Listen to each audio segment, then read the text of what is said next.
Bueno, vamos a recibirlo al señor Carlos Heller, que está con nosotros. Carlos, un placer que hayas venido a visitarnos, ¿eh? Muchas gracias por la invitación. Bienvenido a la provincia de Tucumán. Gracias. Vamos a hablar de economía y hacia dónde va la economía. ¿Cómo les va, señor Hola, García? Tanto tiempo. Tanto ¿Bien? tiempo. Bien, Qué lindo que está gracias. hoy. Muchas gracias, ¿Viste? muy amable. Bueno, roja, como la economía. En rojo. Está en rojo. ¿De cuál economía quieren hablar? Bueno, hoy yo creo que... Es muy amplio el tema, es tan amplio. Pero en general, porque la gente...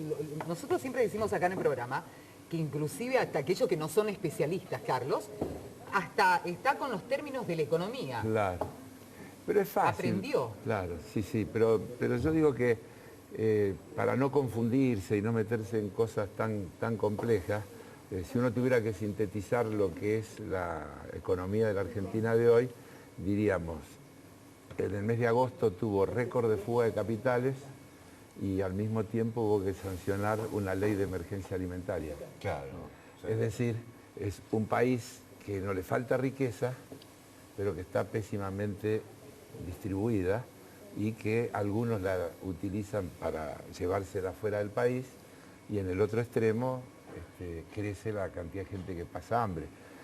Hay un último informe de Naciones Unidas que dice que aumentó en 7 millones de personas en el último tiempo, es decir, la cantidad de argentinas y argentinos que tienen insuficiencia alimentaria. Y cuando uno dice insuficiencia alimentaria en la Argentina, está diciendo algo gravísimo, porque al mismo tiempo es el país de los alimentos. Hace minutos nada más decíamos que había un informe, chicos, que se amplió mucho más la brecha entre... Hay más ricos más ricos y pobres más pobres. Sí, claro, es un rasgo típico de estos procesos económicos. Pero ese dato, yo anoche justamente en un programa de televisión, en el programa del Gato Silvestre, le explicaba que la estadística, le pedí permiso primero para hacerle una corrección, porque él da el dato que publica el INDEC, que marca que la brecha entre los que menos ganan y más ganan está en que el decil más chico, es decir, se mide por 10%. Sí, claro. Van dividiendo por tramos de 10%. Entonces, el 10% más chico, más pobre, que menos gana, gana promedio 3.000 y pico, 2.000 y pico de pesos. Y el último, el decil más grande, gana 42. Entonces la brecha es 20 veces. Yo le digo, mirá, tiene una trampa ese dato, por cómo están armados los deciles. El primer decil es entre 0 y 3.000 pesos. Y así van siguiendo. Por ejemplo, el noveno decil es entre, se los digo de memoria, digamos 20 y 27.000 pesos. Pero el último decil es entre 27 y 1.250.000. Claro. Entonces, el promedio da 40 y pico, pero yo le digo, hay que tomar el 0,1 de ese decil. El 0,1%, que esos ganan más de 1 millón seguramente por mes cada uno. Y hay otro dato, ahí no está contada la ganancia empresaria, esos son salarios, retribuciones que tienen los ejecutivos de las empresas, etcétera. Los CEOs, pero no está contada la utilidad empresaria. Entonces, es decir, que el tema de la distribución de la riqueza es mucho más grave que ese dato, yo diría, edulcorado, que presenta el INDEC, que no es mentira, pero que lo arma de una manera tal que no refleja la verdad, no es irreal. Ese es el problema puntual, Carlos, la mala distribución de esa riqueza que genera el país es la clave, y no tan solo en el país, sino en el mundo. Sí, claro, siempre. O siempre no, porque uno podría decir que si se remonta a épocas prehistóricas, había guerras por los alimentos, porque la escasez era un rasgo determinante. Pero ahora vivimos en una etapa de abundancia. Y ahora uno ve con asombro que hay, crece el número de 1.000 millonarios, es decir, de personas que tienen más de 1.000 millones de dólares, y por el otro lado crece la cantidad de gente que pasa hambre, y entonces se dan todos estos fenómenos de los inmigrantes que tratan de entrar, porque esos inmigrantes que se van de sus países ponen en riesgo su vida, muchos se mueren en el Mediterráneo o los matan en la frontera de Estados Unidos, o cosas por el estilo. son gente que en definitiva va a buscar un poco de comida.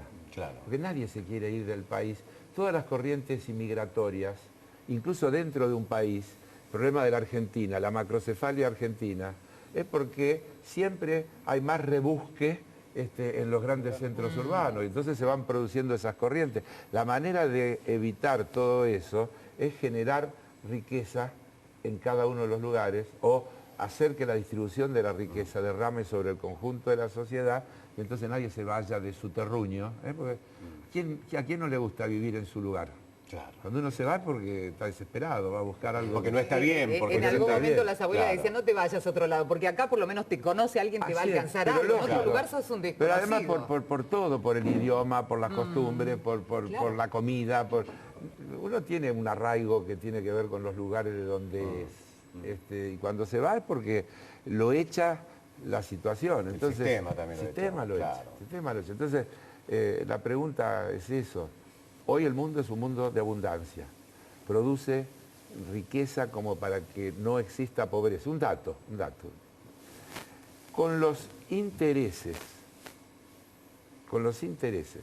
que genera la plata que hay en los paraísos fiscales, plata que evadió, riqueza que se sacó y que fue a parar a lugares donde no tributan impuestos. Con los intereses de la plata que está en los paraísos fiscales, se podría erradicar la pobreza en el mundo. Es así de brutal. Ese es un dato Claro, contundente. Ahora, es así de brutal el tema. Para En el entenderlo. mundo, o sea, En no el estamos mundo. hablando. No, que los paraísos fiscales no son un problema de la Argentina.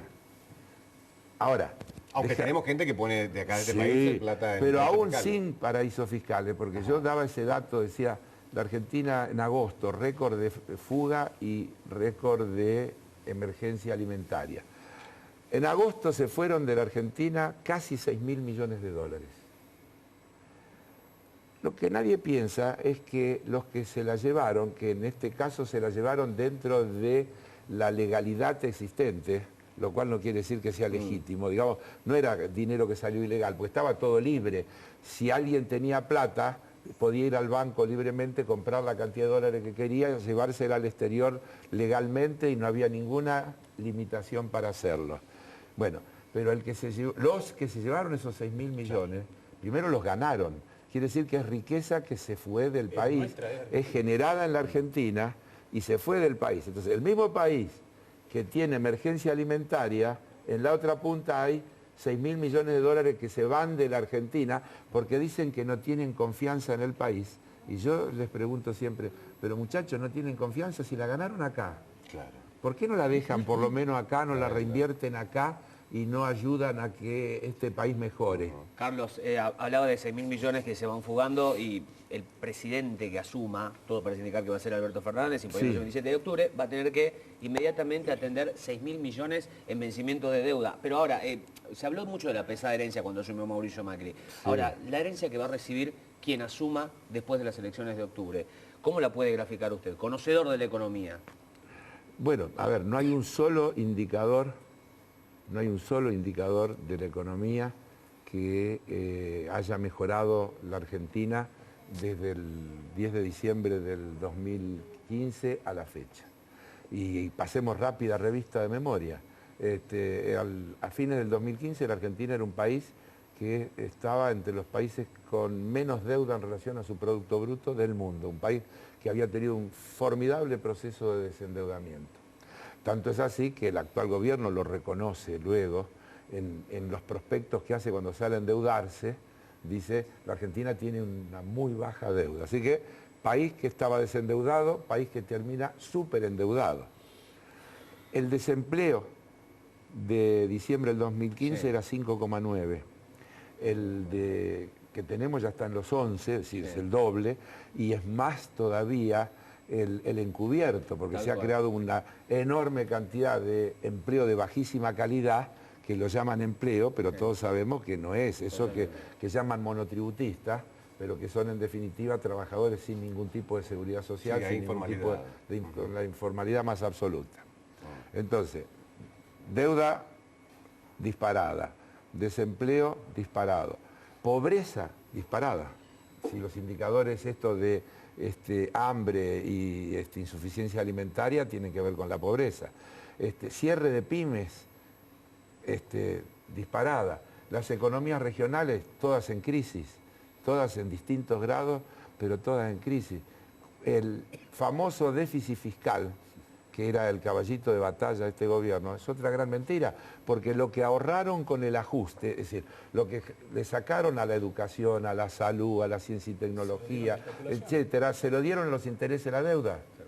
Se van intereses de la deuda. Entonces el déficit verdadero, el final, es más alto que el que había cuando asumió Macri. Y la gente en la casa a esta hora, que mucha gente almorzando, viendo el programa, Carlos, dirá, entonces, ¿qué va a pasar dentro del 10 de diciembre en adelante?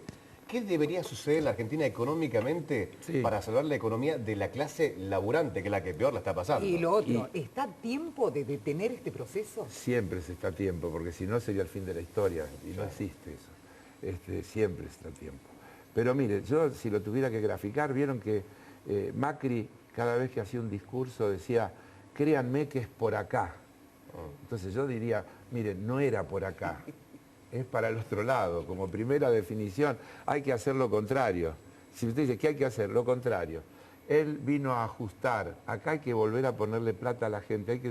La Argentina es un país que depende esencialmente de su mercado interno, no de sus exportaciones. Es una mentira eso. Nosotros, de lo que la Argentina produce, exportamos el 20% como mucho.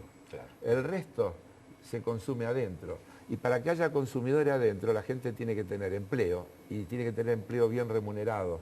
Y entonces eso genera una rueda positiva, porque si hay más trabajo, si yo tengo una fábrica, y esa fábrica está con la mitad de las máquinas paradas, porque eso es lo que dicen las estadísticas, tenemos casi un 50% de ociosidad. ¿Qué hago yo? Si tengo demanda, tomo un empleado y ese empleado se convierte en un nuevo consumidor y ese consumidor genera más actividad económica y eso también genera más ingresos impositivos y es la otra manera de atacar el déficit fiscal, que es por la vía del crecimiento y no por la vía del achicamiento. Así que el asunto es que no es por acá, es por otro lado, pero estoy seguro que vamos a empezar a transitar un camino diferente, donde no va a haber un milagro, que no hay un 11 de diciembre que se arreglaron los problemas. Pero sí estoy seguro que inmediatamente las argentinas y los argentinos van a empezar a sentir que el viento sopla de otro lado. Hoy lo vamos que la a ir a brisa ver va distinto. a Carlos, en Así el es, Hotel sí, Carlos sí. V. Sí, hoy Carlos nos va a seguir hablando sobre la economía, nos va a seguir contando en el Hotel Carlos V, en el Salón Imperial, ahí en planta baja, en 25 de mayo 3:30, libre, De la gratuito. economía, no, es de la política. De la política. Y eso es lo último que te quería comentar. Esta cuestión de que la economía está separada de la política y está directamente relacionada y comulgan y caminan juntas. Es que todas las políticas lo que tienen, luego se transforman en cosas que tienen que ver con la economía. Porque la gran disputa es siempre, y grábenselo eso, es cómo se acumula y cómo se distribuye. Claro. Siempre. Todas las grandes, cuando usted ve una legislación, cuando usted ve una nueva norma, ¿quién va a acumular? ¿Cómo se va a distribuir? Esa es la clave de todas las preguntas. Y eso es una decisión política, no económica. Exacto. Pues no hay decisiones económicas puras. Todas tienen que ver con la ideología, todas tienen que ver con la política. A quién se quiere favorecer y según a quién se quiere favorecer, a quién se perjudica. Porque también esa es la otra cosa. Vamos a ir a verlo esta noche, porque tengo un montón de preguntas para hacerle a Heller. La verdad. Así que fue un placer que haya venido a visitarnos, Carlos. Un gusto que me hayan invitado. Que se repita la visita. Bueno, vamos a hacer lo posible. Gracias por la invitación. Muchísimas favor, gracias. placer. Hacemos una pausa, ya volvemos con mucho picante, quédate ahí. Dale.